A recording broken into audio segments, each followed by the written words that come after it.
am I doing a video on a pedal that's been around for over 25 years?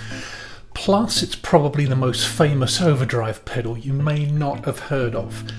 Well, it's because if I could only choose one overdrive pedal to play through, this will be it.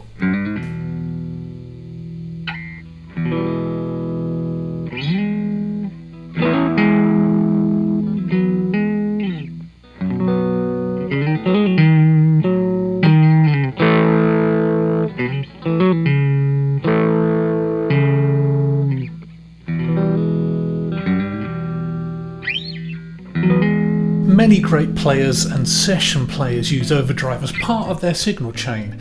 It's an important and historical tone, the sound of the amp just starting to break up. There's nothing like it.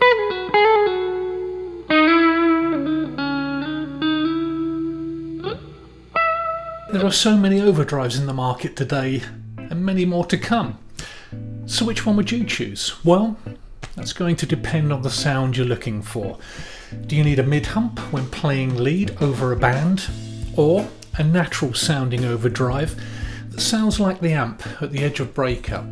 Do you want a clean boost to drive the amp? Or do you prefer a more digital sound? Really? Do you?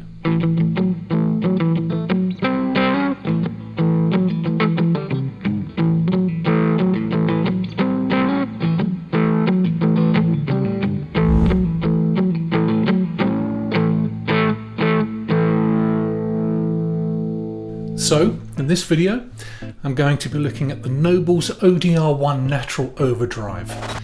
Introduced initially in 1993, it's gone through many variants over the years, but the circuit has subsequently stayed largely the same, all bar 5% tolerances of individual components, and has been used, and is still used by many Nashville session players and many other great artists, including Gary Moore, Bryan Adams, Guthrie Trapp, Tim Pierce, Culver Hyan, and countless other amazing players. You get the idea.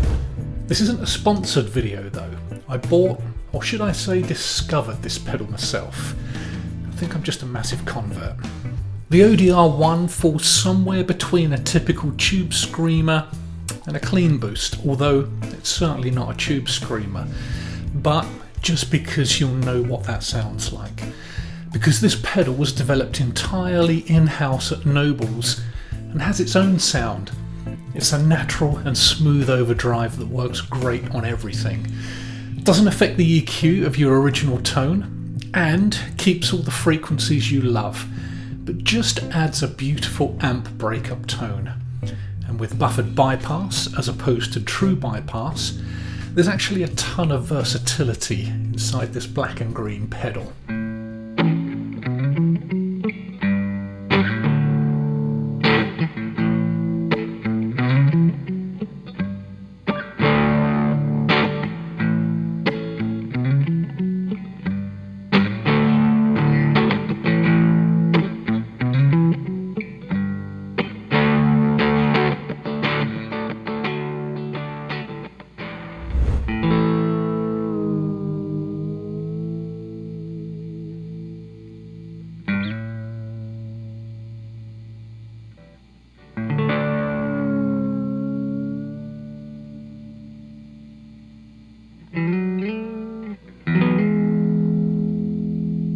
It has three knobs, level, drive and spectrum. Yep, that's a tone knob, but it affects your signal in a very specific way. When the spectrum control is set to 5 or lower, it seems to slightly enhance the mid-range, whilst between 5 and 10, it boosts the treble and bass frequencies.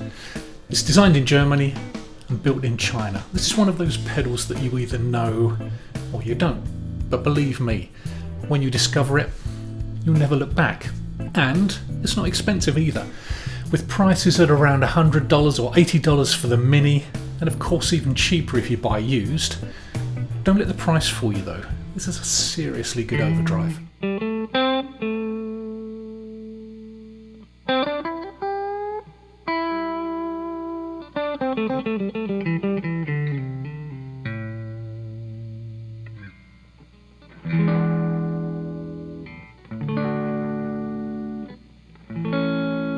Some players have mentioned that it can be a little boomy, which is why Nobels have just introduced the ODR-1 with a bass cut switch and glow-in-the-dark knobs. It can take 9 or 18 volts for even more headroom, plus they have a mini version of it available as well. I know this sounds like an advert for it, but it isn't. I bought this pedal a few years ago and I'll always use it. It's been on my board ever since. Have you heard of this pedal? What do you think of it? Let me know below. Plus, what other overdrive should I be looking at? I mean, there's a ton of them out there, right? Thanks for watching.